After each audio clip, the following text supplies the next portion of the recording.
we are back with another episode of DTV, the Digital Transformation Channel. My name is Layla Medeiros. I am the CMO of InfoStretch, and very excited today to bring you Michael Krigsman, who is the founder and host of CXOTalk, and also an expert at innovation and topics when it comes to digital disruption. So, Michael, welcome to DTV. Layla, thank you so much. It's really an honor to be here. I can't wait to chat with you. Yep. And Michael, can you tell us a little bit about what CXOTalks is, and also perhaps your journey when it comes to becoming one of the top industry influencers in IT and digital transformation? CXOTalk is a web-based video interview show where I speak with top voices, top business leaders in business and technology. The general focus is how these business leaders are managing through our disruptive environment. Right. And you've talked to a number of big shots at some of the top organizations. So I'm curious when it comes to their efforts to transform digitally, what are you seeing as any differences across the types of industries that they're in? And sort of further to that question, what are some of the key factors that you would say can make or break a successful digital transformation effort, especially for a company of that size?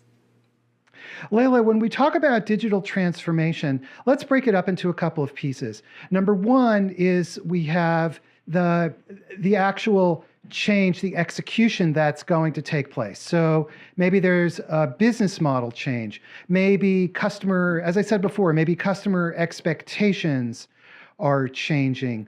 So we need to talk about that. And then we have to talk about what is the company doing? How are they responding to these changes? I think the common thread is to recognize that although digital transformation has that term digital, really we're talking about a business change. How we work together, how we share information across departments, organizations, and silos. For many companies, that's hard, and it involves a cultural change, a cultural transformation, a shift in mindset. And as I talk with business leaders across many different industries, that cultural change really is the common thread that I see that these business leaders express to me. Right. And we're seeing a lot of that also here at InfoStretch, where it's not a matter of dealing with disparate tools or technologies that need to work together. It's about departments evolving and being able to work together with a common goal, and that's a process and a change that's necessary.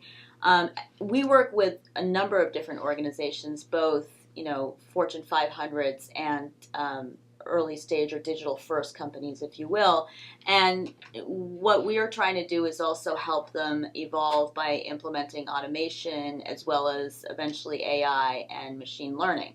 And one of the things that we are experiencing or we're seeing is that often digital first companies are way ahead of the game and they are implementing AI and machine learning and so on and so forth.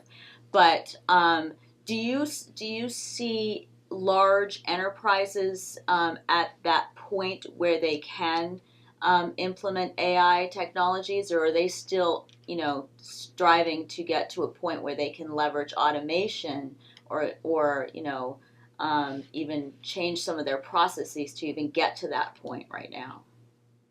Well, I think there's always, as you say, Layla, it's a process. Right. And so these companies are always the smart ones anyways, are always striving to improve.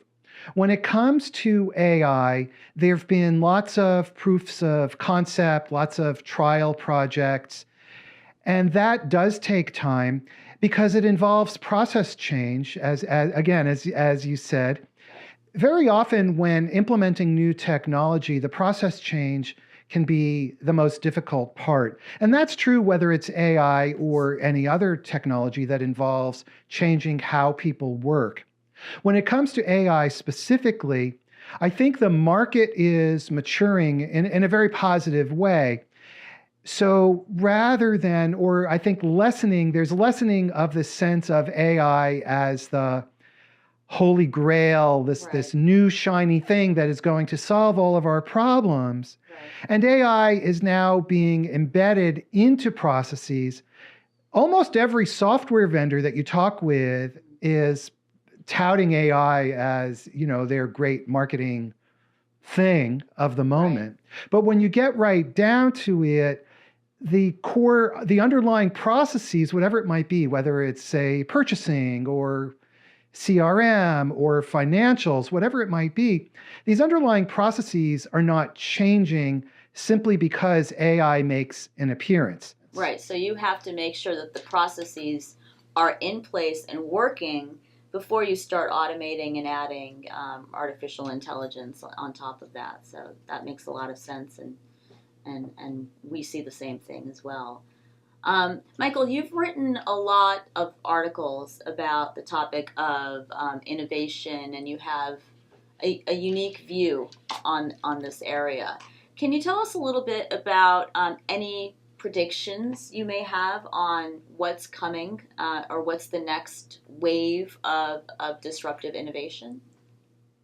I think right now, a huge focus is going to be on customer experience. Mm-hmm.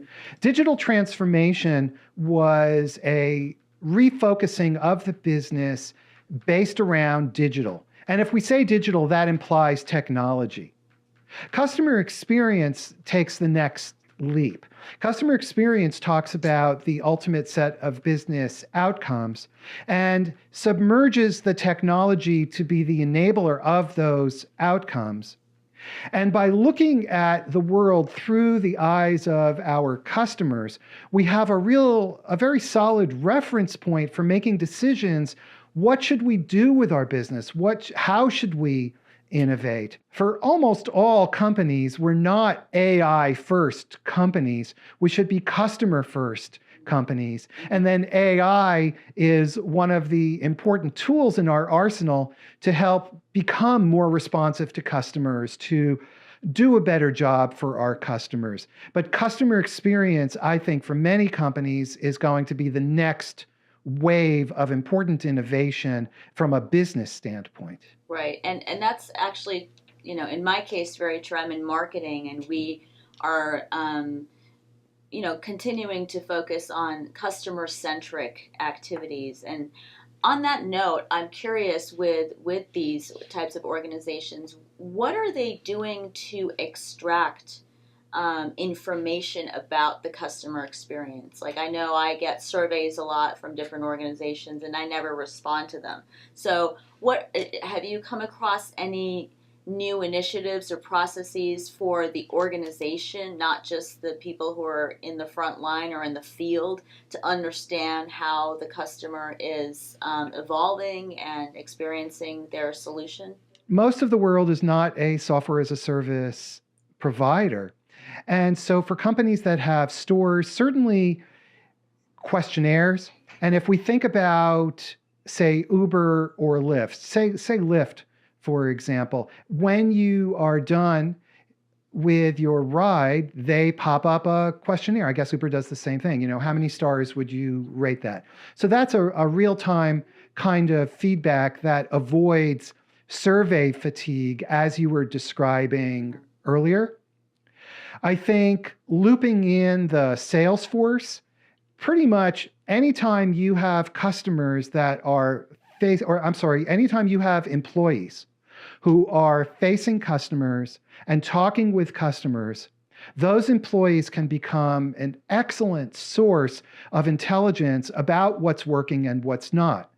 I think the moment that we make assumptions about what the customer likes or doesn't like without backing it up with data, we're on a very slippery slope, because at that point, our individual idiosyncrasies and our individual biases come into play.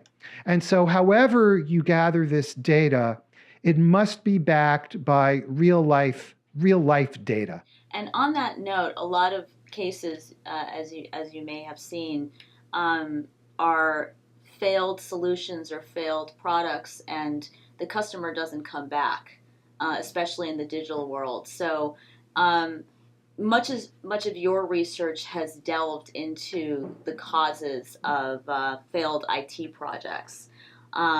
Can you offer any advice to CIOs on how they can prevent failure, or what you've seen as effective preventative measures? Everything your business does should be oriented around what makes life better for customers. Mm-hmm. That's a crucial point. Yeah, because you can lose them much faster than before. There's so much competition. There's so much information that's available. And that's why customer experience is really, I think, going to be the next phase beyond digital transformation. It's for this set of reasons. But coming back to your question about why IT projects fail, the key thing, if you're a CIO, is to first off be crystal clear about what it is you're buying. Can you make the project simpler, faster, shorter, break it up into pieces? And if you're hiring a system integrator, be clear, what are the skills? Who am I actually hiring? What experience do they have? So it's all of those things. It's complicated, and that's why these projects are hard. Excellent. Well, this was great. I appreciate your time, Michael, and we hope to have you again on DTV. This concludes this episode of DTV. If you are interested in joining the show or talking about digital transformation, please don't hesitate to email us at dtv@infostretch.com. We would be very excited to have you on the program. Thank you very much. I want my DTV!